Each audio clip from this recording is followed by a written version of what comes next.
Boa noite, irmãos e irmãs. É com muita alegria que abrimos as portas da Sociedade Espírita Ponto de Luz para iniciarmos os trabalhos da noite de hoje. Na noite de hoje, teremos a explanação de Leandro Godoy, trabalhador da Sociedade Espírita Esperança de Gramado. Ele traz o tema Reflexões sobre o Código Penal da Vida Futura do livro Céu e Inferno, de Allan Kardec. Confiantes nesse momento, elevemos o nosso pensamento com o coração agradecido por mais uma oportunidade de estarmos aqui reunidos. Entregamos ao Mestre Jesus, a Bezerra de Menezes, patrono da nossa Sociedade Espírita Ponto de Luz, todo o nosso esforço, o nosso empenho e o desejo sincero em nos melhorarmos enquanto espíritos em evolução. Se conosco nesse momento, Mestre Jesus. Com a palavra, Leandro Godoy. Uma maravilhosa noite a todos. Sejam bem-vindos a mais um momento de estudo, mais um momento de reflexão. Quero agradecer profundamente a oportunidade que estou recebendo dessa casa querida que nos acolhe, para, na noite de hoje, poder falar um pouquinho mais sobre a doutrina espírita e sobre o consolo, que são os ensinamentos que provêm dessa doutrina consoladora e maravilhosa, que é a doutrina de Jesus e Kardec, Kardec e Jesus. Quem nunca se perguntou o porquê dos sofrimentos, o porquê das dores, das dificuldades? Será que elas têm origem em coisas que a gente fez nessa reencarnação? Ou as origens são a outra reencarnação, a anterior a essa? E outra pergunta também que é muito recorrente, principalmente no meio espírita, entre aquelas pessoas que já estudam e já estão interessadas nas questões, trazidas pela espiritualidade superior a nós. Como será o nosso futuro no mundo espiritual? Como será a nossa próxima reencarnação? E é esse tema que nós vamos abordar na noite de hoje com a palestra O Código Penal da Vida Futura. O Código Penal da Vida Futura é um trecho do capítulo 7, da primeira parte do livro Céu e Inferno, o quarto livro do Pentateuco kardeciano. Ali, no capítulo Princípios da Doutrina Espírita sobre as Penas Futuras, existe o Código Penal da Vida Futura, que está dividido em 33 artigos, pessoal, que nos explicam de maneira maravilhosa, de maneira muito pedagógica e muito didática, o porquê da situação do espírito, tanto no momento atual que ele está vivendo, quanto o que ele vai levar para o porvir e o que ele terá que enfrentar ou o que ele vai recolher de bênçãos pelas ações dele durante a sua reencarnação atual. Então nós vamos esmiuçar esse assunto de uma maneira não a esgotar o entendimento dele, porque ele exige um estudo profundo. Meu objetivo aqui é aguçar a curiosidade de vocês, aguçar o espírito de aprendiz, para que todos depois possam ir pesquisar, possam ler o livro Céu e Inferno, possam fazer estudos dentro da sua casa espírita ou individuais sobre esse assunto tão importante para a nossa jornada, pessoal. Do primeiro ao quinto artigo é muito interessante.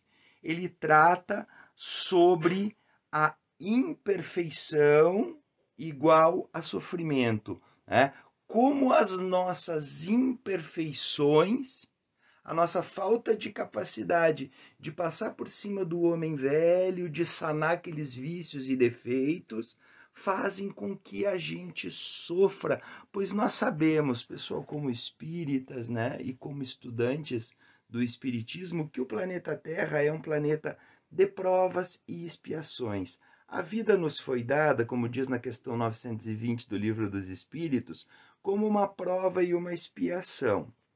Então, isso nos deixa um destino fadado ao sofrimento, à tristeza e à dor, já que a vida nos foi dada como provas e expiações e o planeta Terra é um planeta que tem essa característica.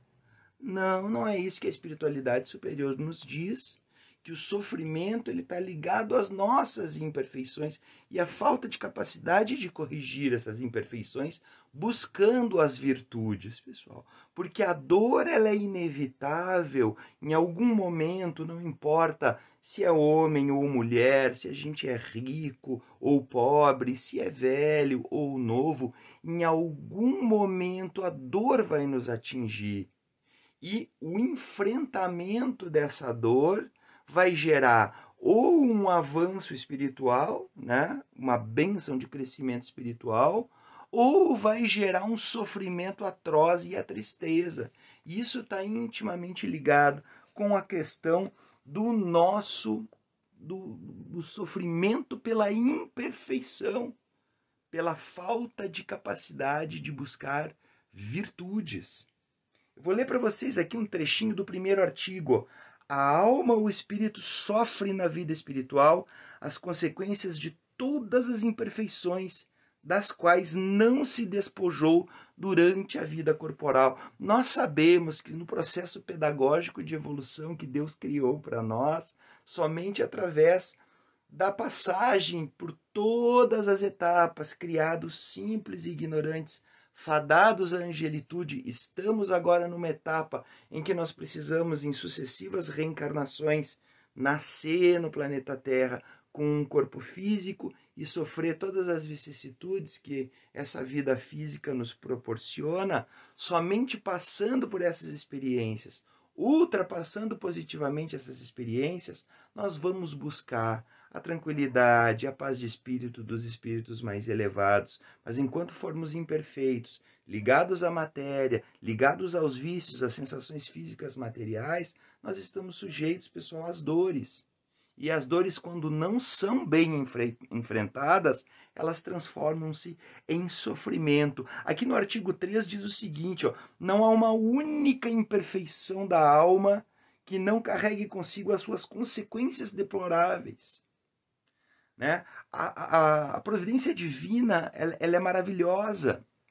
Deus é perfeito, mas Deus é justo também. É uma das características da divindade. Então, não existe nenhuma imperfeição na nossa alma que passe impune ao processo pedagógico e ao código penal da vida futura.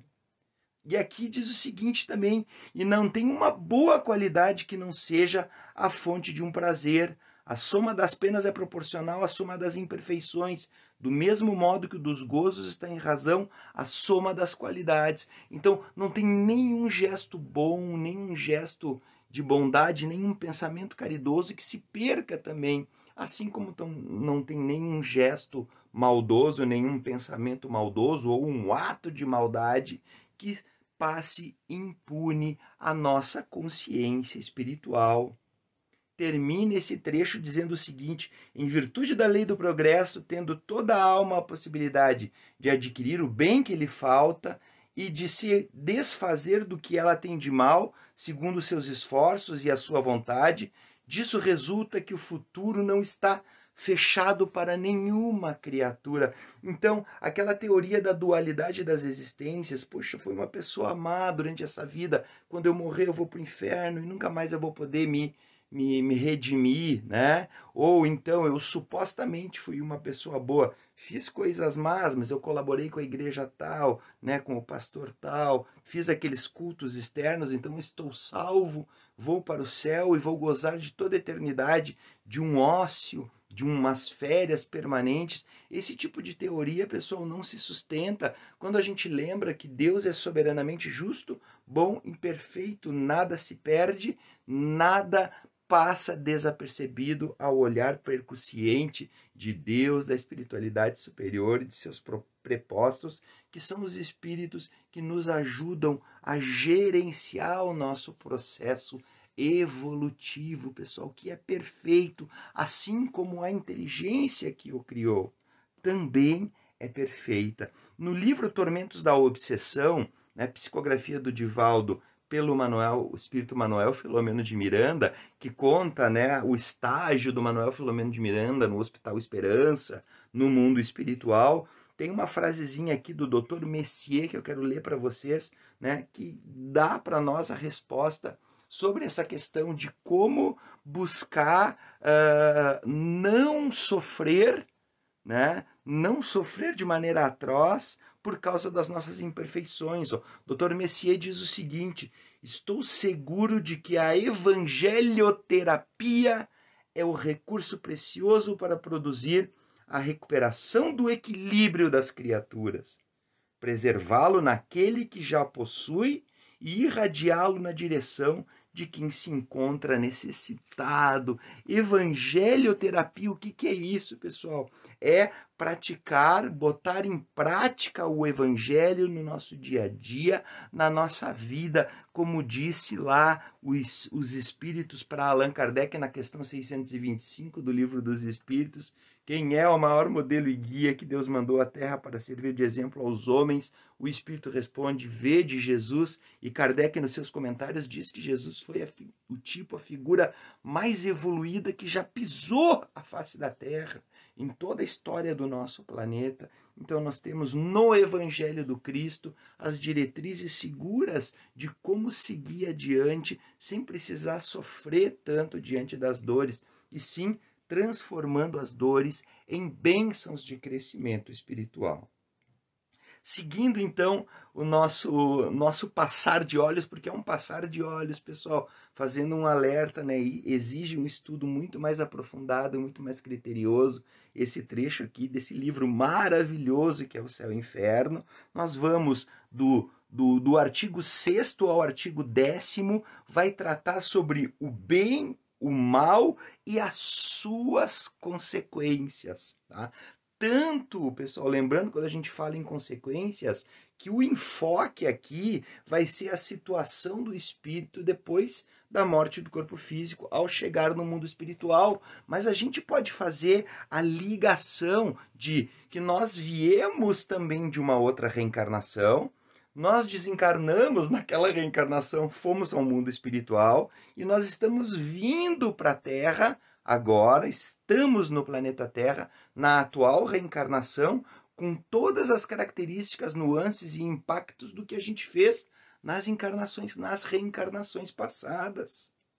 Então, olha como é rico esse estudo. Ele abre aqui o item 6 dizendo: o bem e o mal que se façam o produto das boas e das más qualidades que se possui. Não fazer o bem que se poderia fazer é, pois, resultado de uma imperfeição. Se toda imperfeição é uma fonte de sofrimento, como a gente falou antes, né? O espírito deve sofrer não apenas por todo o mal que fez, mas por todo o bem que poderia fazer e não o fez durante a vida terrestre. Olha que informação bombástica e arrasa quarteirão, pessoal. A espiritualidade nos dizendo aqui no artigo 6 do Código Penal da Vida Futura que não adianta vir para a Terra e não fazer o mal. No atual estágio evolutivo que a gente se encontra, não somos mais assassinos, não somos mais estupradores, não somos mais facínoras que se comprazem com o mal, né? No caso de quem não está mais nesse nível tão baixo de evolução, quem está vai ter que fazer outros processos de transformação muito mais dolorosos para sair dessa situação, mas levando em consideração que nós não estamos mais nesse patamar de se comprazer, de sentir prazer em fazer o mal às outras pessoas, não adianta também a gente vir para a Terra. Eu estudei, eu tenho minha casa, meu carro, meu trabalho, eu ganho um bom salário, tenho minha família, os meus eu cuido, os outros eu não... É problema deles, né? Eu não faço mal para ninguém, eu sou um homem de bem, entre aspas, perante a sociedade, perante a visão externa da sociedade, então eu não preciso ajudar ninguém. Nós não viemos para a Terra só para não fazer o mal. A gente veio para a Terra para, através da lei de trabalho, que tem como função o avanço do ser humano, não só intelectual, mas também moral, melhorar o mundo à nossa volta. Todos nós, cada um diante da sua possibilidade. O bilionário vai ter condições de fazer de um jeito, o rico vai ter condições de fazer de outro, o classe média vai ter condições de fazer de outro. Até o pobre, quando ele se preocupa com o seu próximo, ele se junta, ele junta as pessoas, ele aproveita que ele tem iniciativa intelectual, junta as pessoas para reivindicar melhores condições de vida para aquela sociedade, para aquele bairro. E até o pobre pode lutar para a melhoria do mundo à sua volta. Então não adianta se encastelar, né, numa suposta visão de felicidade e plenitude, enquanto à nossa porta, no nosso caminho, irmãos queridos, né, em sofrimento, enfermos, estão estendendo a mão, precisando do nosso auxílio. A gente tem condições de auxiliar, mas a gente não auxilia. Então, o mal não é só o mal que a gente faz que depõe contra nós. O bem que a gente deixou de fazer resulta um mal, e aquele mal também é responsabilidade nossa. Se nós tínhamos condições de fazer aquele bem e não o fizemos, pessoal. O espírito sofre pelo próprio mal que ele fez, mesmo que esse mal seja indireto, não precisa ser direto. Se ele for indireto, o espírito vai sofrer pelo mal, pelas vicissitudes que ele criou com a sua inércia espiritual, né? Com a sua falta de capacidade de se colocar no lugar do próximo, de ter compaixão dentro do seu coração, né? De fazer aquilo, seguir aquilo que Jesus nos ensinou. Quando ajudais a um desses pequeninos da estrada, é como se estivesse ajudando a mim mesmo. Amai ao vosso próximo, a Deus sobre todas as coisas e ao próximo como a si mesmo. O que é o próximo como a si mesmo? O que a gente gostaria que as pessoas fizessem se a gente estivesse naquela situação?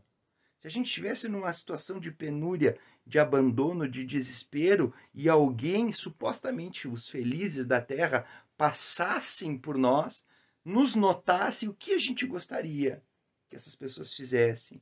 O mínimo para aplacar a nossa dor, um prato de comida, um telefonema para alguém que possa vir nos ajudar, ou então alguma ação para nos tirar daquela situação de penúria e nos dar uma chance de seguir adiante, pessoal.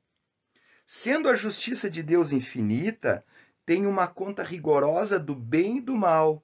Se não há uma única ação má, um único mau pensamento que não tenha suas consequências fatais, não há uma única boa ação, um único bom motivo da alma, o mais leve mérito, uma palavra que seja perdido, mesmo entre os mais perversos. Pois é um começo de progresso, de novo, repetindo, Deus é soberanamente justo, bom e perfeito, pessoal. Nada escapa ao olhar de Deus. Então, nenhuma boa ação, por menor que ela seja, ela é perdida. Quantas vezes a gente ouve aquela infeliz frase, muitas vezes dentro dos meios religiosos: eu não ajudo ninguém porque eu não estou em condições psicológicas. Primeiro eu tenho que me melhorar, eu tenho que me fortalecer. Uma das maneiras de se fortalecer, uma das maneiras de se melhorar é ajudando seu próximo na laborterapia, o trabalho, o amor, pessoal. E outra frase infeliz que a gente ouve em todos os meios, mas infelizmente também nos meios religiosos, é: o dia que eu ficar rico, ou quando eu ganhar na Mega Sena, eu vou montar um asilo, vou montar uma creche, vou ajudar as pessoas. Nós não precisamos disso para ajudar as pessoas, pessoal. A missão de montar asilos, montar creches, é uma missão muito clara, que vem na vida de certas pessoas e as arrasta a fazer aquilo. Se fosse essa a nossa missão, nós estaríamos nesse caminho, né? Fiquemos atentos. A nossa missão muitas vezes pode ser ajudar um irmão, pode ser até um familiar, alguém dentro da nossa casa, ou algumas pessoas através de conselhos, de palavras amigas, do trabalho de voluntariado em alguma instituição de caridade, ou até dentro da própria casa espírita. Quantas pessoas estudam dentro da casa espírita, assistem palestras, participam, se demoram 3, 4, 5, 10 anos ali recebendo, sem tomar a decisão de se oferecer como voluntário para ajudar lá no ápice, né, na área da assistência social, para ajudar como palestrante, para ajudar como aplicador de passe, para ajudar como na área do atendimento espiritual ao centro espírita, que é a recepção, a explanação do evangelho à luz da doutrina espírita, a reunião privativa de preces e radiações, o atendimento fraterno, importantíssimo, a implantação do evangelho no lar, na área da família, com trabalho com as crianças, na área da infância e da juventude. Olha quantas frentes de trabalho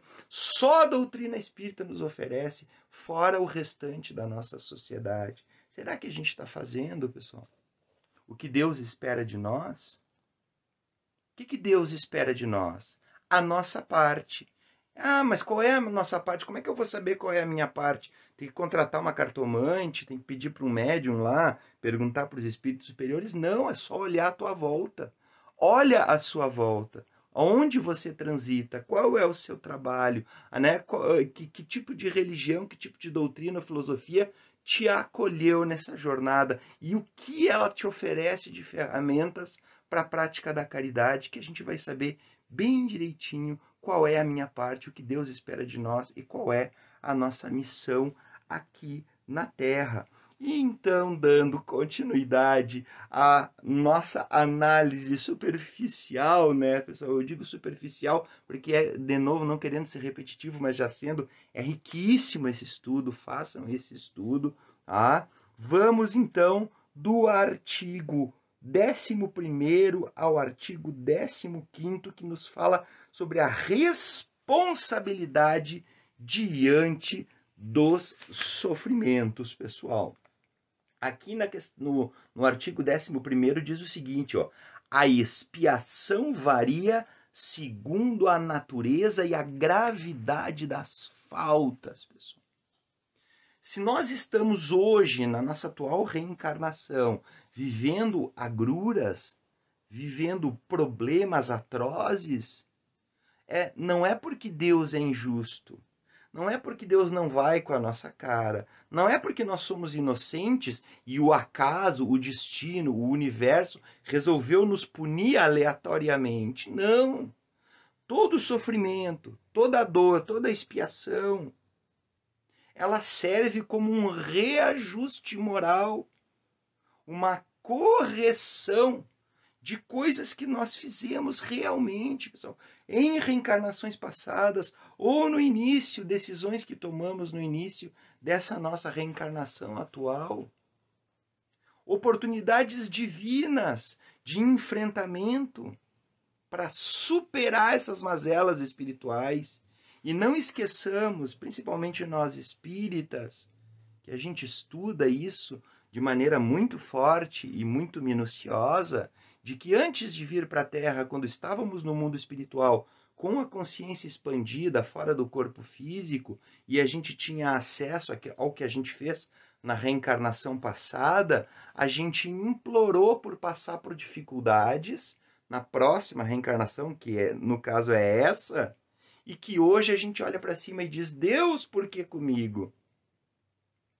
Nós imploramos por parentes difíceis, nós imploramos por relacionamentos afetivos conflituosos, imploramos muitas vezes para passar por doenças muito dolorosas que às vezes tiram, né, abreviam o nosso projeto reencarnatório, abreviam na nossa visão materialista, mas se nós escolhemos aquela prova para poder avançar através do enfrentamento do seu sofrimento, era o que tinha que ser, era a vontade de Deus, como dizem, né? Como se diz no chavão, é a vontade pedagógica do Criador, através da nossa participação, a gente participa dessa criação, desse projeto reencarnatório, se temos condições de participar, se o nosso adiantamento espiritual assim o deixa, pessoal.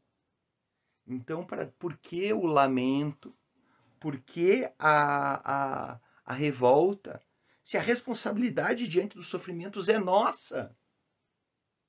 Deus, de novo, repetindo, sendo soberanamente justo e bom, ele nos deu lá no início da nossa criação a capacidade do livre-arbítrio, que começou como instinto, quando a gente era selvagem, né?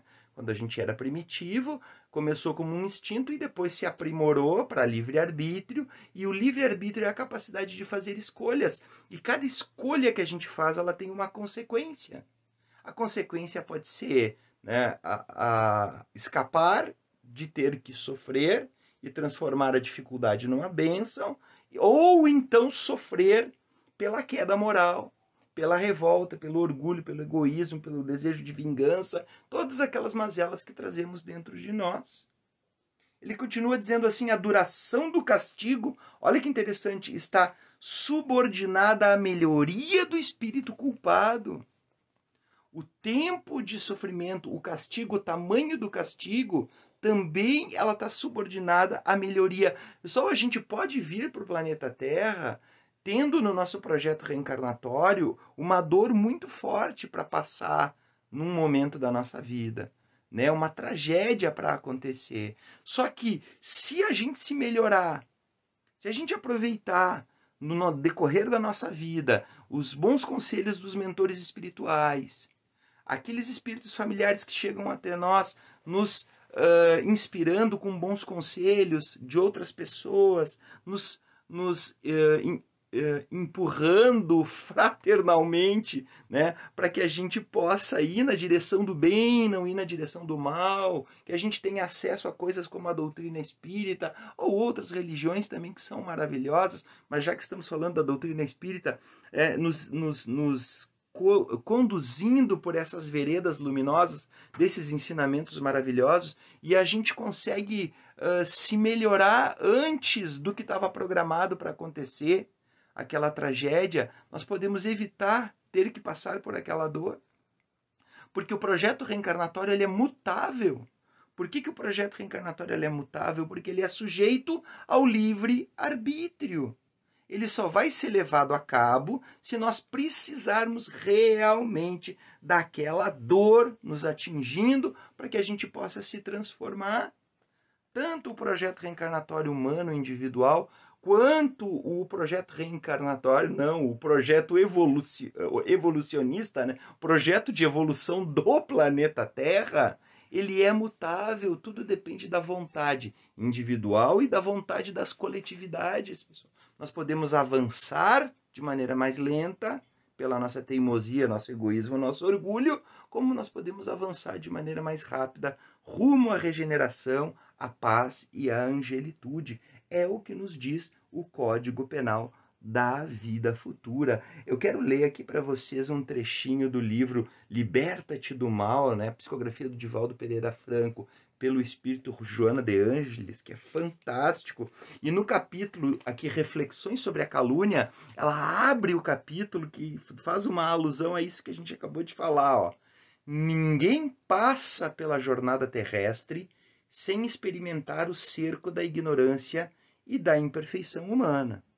Se aqui estamos, boas biscas não somos, como dizia o Chico Xavier. E aí a benfeitora Joana continua dizendo: considerado como planeta escola, o mundo físico é abençoado reduto de aprendizagem, no qual são exercitados os valores que dignificam em detrimento das heranças ancestrais que assinalam o passado de todas as criaturas em seu penoso processo de aquisição da consciência. Nós temos um passado, nós somos responsáveis por esse passado reverbera no nosso sofrimento, na necessidade de passar por dores, por provas e expiações hoje, e é nossa responsabilidade avançar no nosso processo evolutivo ou estacionar na dor e no sofrimento e na iniquidade, pessoal. Por quê? A dor é inevitável, mas o sofrimento é opcional. Vou explicar. A dor é toda dificuldade que nos atinge. O sofrimento é a maneira como a gente reage a essa dificuldade. Eu posso sofrer de maneira opcional. Eu posso optar pelo sofrimento, né, que constrói, que transforma a dor numa bênção, como Jesus Cristo nos ensinou: bem-aventurados os aflitos, bem-aventurados os brandos e pacíficos, bem-aventurados os humildes. Ou eu posso escolher o sofrimento atroz da revolta, do vitimismo, que é aquele que vai me fazer estacionar no processo evolutivo e muitas vezes perder a oportunidade reencarnatória, né, preciosíssima de avanço nessa jornada, pessoal. Continuando, então, o livro Céu e Inferno, vamos do artigo 16º ao 20º. Aqui vai nos falar sobre o arrependimento, pessoal. O arrependimento. O arrependimento por si só, o arrepender-se por si só, ele é suficiente para que a gente resgate um débito passado? Olha o que diz aqui os espíritos superiores, né? No artigo 16º do Código Penal da Vida Futura. O arrependimento é o primeiro passo para a melhoria, mas só ele não basta. É preciso ainda uma expiação e a reparação, pessoal. O arrependimento é o primeiro passo, mas o trabalho para resgatar aquele débito, ele deve ser feito. Jesus Cristo, quando chegavam os sofredores, os doentes, ele impunha as mãos sobre aquelas pessoas, os curava das moléstias e dizia o quê? Agora vá e não tornes a pecar. Jesus dando o recado de que o trabalho é de cada um em se manter limpo das mazelas espirituais, deixando para trás os vícios e adquirindo virtudes, pessoal. O arrependimento, ele nos tira daquela situação de negação, né? Se a gente pudesse separar pedagogicamente a situação consciencial dos seres humanos na Terra, a gente dá para dizer que consciencialmente existem 3 tipos de pessoas no planeta Terra. As pessoas negação, né? As pessoas busca e as pessoas encontro. As pessoas negação são aquelas que negam seus erros, seus defeitos. Negam.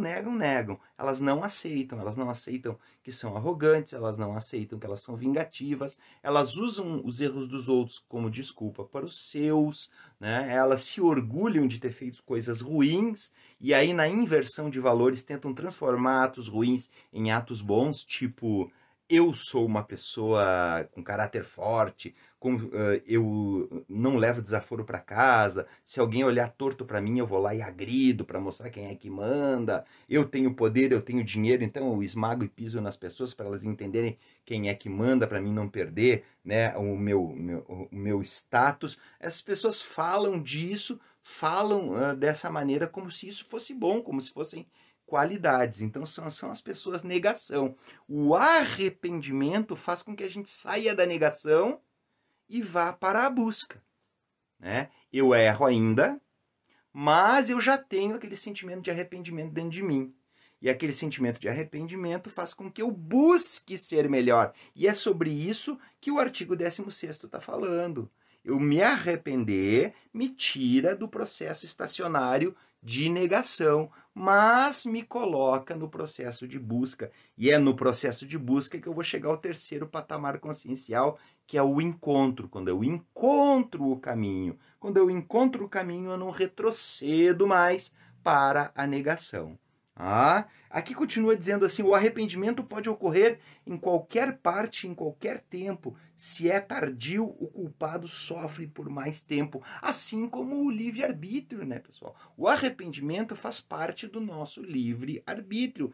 Eu me arrepender ou não é uma escolha minha. Eu posso continuar na ilusão do orgulho de continuar botando a culpa de tudo que acontece de errado em mim fora de mim, nos outros, na criação que o meu pai me deu, que não foi boa, na sociedade que é muito violenta, nos políticos que roubam, nas más influências, né? Em todas as situações, sorte, azar, crendices populares, fizeram um trabalho, fizeram isso. Essas coisas que já deveriam ter sido deixadas para trás há centenas de anos, porque nós já estamos no século XXI, já estamos evoluídos o suficiente para entender, pessoal, que nós somos responsáveis, os artífices, né, do nosso sofrimento e também somos responsáveis pelas coisas boas que a gente faz. Quanto mais tardio o arrependimento, quanto mais tempo a gente demorar para ver que a gente está no caminho errado, que a gente está no caminho da inversão de valores, mais a gente vai sofrer. Quanto mais rápido a gente se arrepender, a gente se instruir, a gente conhecer a verdade, se libertar da ignorância, como dizia o Mestre Jesus, e seguir no caminho da busca pelo homem novo, menos a gente sofre. Tá? Os espíritos imperfeitos estão excluídos dos mundos felizes, né? Ele continua dizendo aqui, onde perturbariam a harmonia, permanecem nos mundos inferiores, onde espiam as suas faltas pelas tribulações da vida. Isso é a justiça e a perfeição da divindade, pessoal. Eu posso ir para os mundos felizes, eu posso ir por uma situação e ler-se mundos felizes, não outros mundos depois que a gente desencarna, e sim o nosso mundo pessoal à nossa volta. Por que eu não consigo ser feliz? Por que tudo à minha volta dá errado? Por que eu não consigo buscar a plenitude como ser humano? É porque eu estou perturbado na situação da negação, na situação do erro, né? Na situação de não me arrepender, de cometer atos ruins e achar que eles são bons. Muito pelo contrário, eu deveria me arrepender e tentar reparar esses atos, pessoal. Tendo o espírito sempre o seu livre-arbítrio, o seu progresso, é algumas vezes lento e sua obstinação no mal muito tenaz. Pode isso persistir anos e séculos, mas chega sempre um momento no qual a sua teimosia em afrontar a justiça de Deus se dobra diante do sofrimento e no qual, malgrado a sua fanfarronice, reconhece as forças superiores de Deus que o dominam. Olha que interessante, né? O ser humano se acha muitas vezes mais poderoso que Deus, mais acima de Deus, né, na sua empáfia, só que no momento da dor e do sofrimento, no momento em que ele está prostrado diante da dor e do sofrimento, ele volta os olhos a Deus e vê e nota os erros que cometeu em não ir para o caminho do bem, em não se arrepender, né, daquele processo da inversão de valores que tinha entrado. Eu trouxe aqui para ilustrar, então, essa parte do nosso Código Penal da Vida Futura, o livro Renúncia, um dos mais belos romances, né, da doutrina espírita. Dos 5 romances do Chico, todos são maravilhosos, Chico Xavier por Emmanuel, mas Renúncia é um dos mais belos, um dos mais tocantes.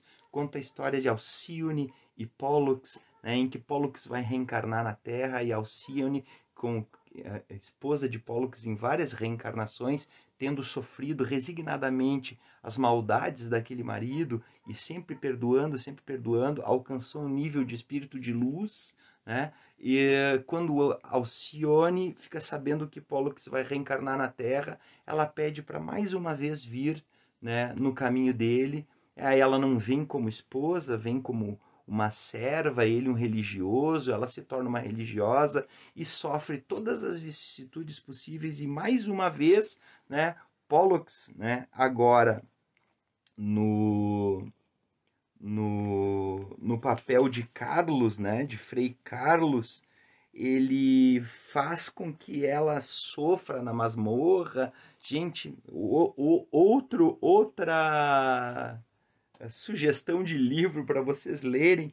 Eu quero só ler para vocês nessa questão do arrependimento, o desespero, quando ele nota, em elevando o véu do esquecimento, nota que aquela pessoa que ele fez sofrer, que ele botou na masmorra, que ele fez com que ela perecesse mais uma vez, é a sua amada do passado que mais uma vez vem ali ensinar o poder do perdão, o poder do amor, né? Ele diz assim, destruído por dentro, ele fala: dize, Alcione, dize ainda mais uma vez que me perdoas. A sublime criatura fez uma tentativa suprema, mas os lábios quase imóveis nada mais fizeram do que um movimento inexpressível. Ela já estava quase desencarnando. Foi aí que a filha de Madalena, no estertor da morte, alçou o crucifixo e cravou os olhos nele, os olhos lúcidos, dando a entender que chamava a atenção de Carlos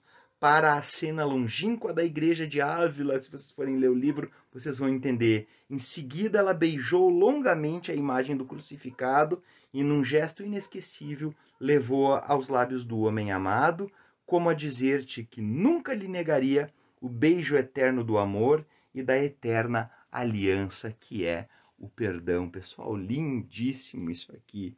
Então vamos ao final então da nossa reflexão do nosso estudo, palestra, reflexão da noite de hoje, que é o do código 21 ao código 33, que é o final, que nos fala sobre o tema, né, do fechamento. Fala sobre o fechamento, o tema da misericórdia divina. Essa capacidade infinita de Deus em nos perdoar dos nossos erros e dos nossos pecados. Pecados, lê-se, ações que nós cometemos através da nossa ignorância, da nossa falta de capacidade de entender, né, o papel do nosso próximo na nossa vida, nossa falta de capacidade de se colocar no lugar do nosso próximo. E do artigo 21 ao artigo 33, ele fala sobre vários temas da misericórdia divina. Ninguém é responsável senão pelas suas faltas pessoais, ninguém sofrerá pelas penas e faltas dos outros, a menos que lhe haja dado lugar, seja provocando-as com o seu exemplo, seja não as impedindo quando tinha esse poder, mostrando que Deus é justo, pessoal, e nada acontece sem a aquiescência de Deus, e nós não sofremos nenhum tipo de punição, nós não somos inocentes em nenhuma dor que nos atinge, mesmo que num primeiro momento, com a visão exterior, né, materialista, pode parecer que nós estamos sendo vítimas daquela situação. Espiritualmente, analisando mais profundo, a gente vê que aquilo é uma prova, é uma expiação que a gente precisa passar. Tá? Diz aqui, ó, embora a diversidade das penas seja infinita, há as que são inerentes à inferioridade dos espíritos e cujas consequências, salvo as nuances, são quase idênticas. Aqui ele diz assim, ó, punições, aquelas pessoas que são apegadas à vida material, né, vêm ricas numa encarnação, não usam bem aquele empréstimo que Deus lhe deu, na próxima reencarnação vêm paupérrimas para sofrer na carne a falta de solidariedade daqueles que têm muito, né? Fenômeno muito frequente.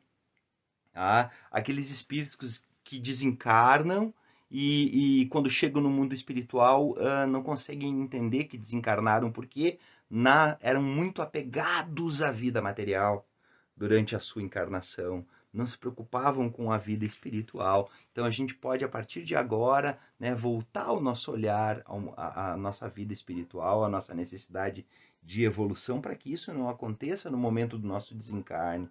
Um fenômeno muito frequente entre os espíritos de uma certa inferioridade moral é o criminoso vê incessantemente as suas vítimas e as circunstâncias do crime. Isso é um cruel suplício. Então todo aquele crime que a gente comete, todo aquele mal que a gente proporciona ao nosso próximo, depois do desencarne, quando estivermos no mundo espiritual, naquelas regiões umbralinas de reflexão, aquele mal vai ser nos mostrado constantemente para que a gente possa ter a condição de rever o nosso erro de maneira patente, né, pessoal? De maneira muito forte. Tá? A misericórdia divina nos dá todas as ferramentas para que a gente possa se redimir, nos dá todas as ferramentas de regeneração. E nós chegamos ao final do nosso estudo com 3 conclusões, né, forjadas de maneira muito superficial, né, porque nós temos que estudar muito mais a fundo isso, sobre o Código Penal da vida futura. Primeiro, pessoal, primeira conclusão que a gente chegou, né, com esses 33 artigos do Código Penal da vida futura. O sofrimento está ligado à imperfeição.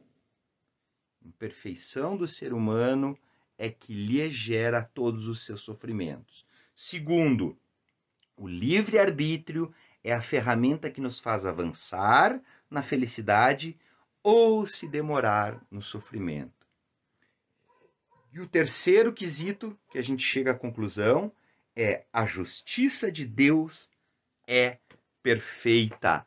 Nada acontece sem a vontade, sem a aquiescência, sem a perfeição e sem que seja muito útil no nosso processo de adiantamento. Então, não nos revoltemos nunca contra os desígnios divinos. Nós temos é que lutar, sim, ferozmente contra as nossas próprias imperfeições, avançando sempre rumo ao bem.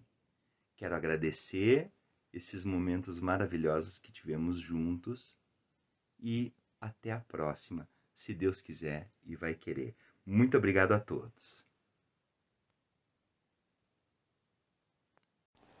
Vamos agora, então, fazermos a nossa prece final, proferindo o nosso muito obrigado pelas palavras e aprendizados explanados pelo nosso irmão Leandro, que nos trouxe reflexões pertinentes e edificantes acerca do tema. E assim, Divino Mestre Jesus, ser de amor, exemplo de caridade, que a tua luz nos envolva, nos ampare e acolha em todos os momentos aos quais estamos passando. Que tenhamos a fé inabalável e a certeza de que não estamos sozinhos e sempre podemos, através da prece, nos conectar com o plano superior. Os convido agora a fazerem seus pedidos. Visualizem a doce figura do Mestre Jesus, que nos pergunta: o que queres de mim?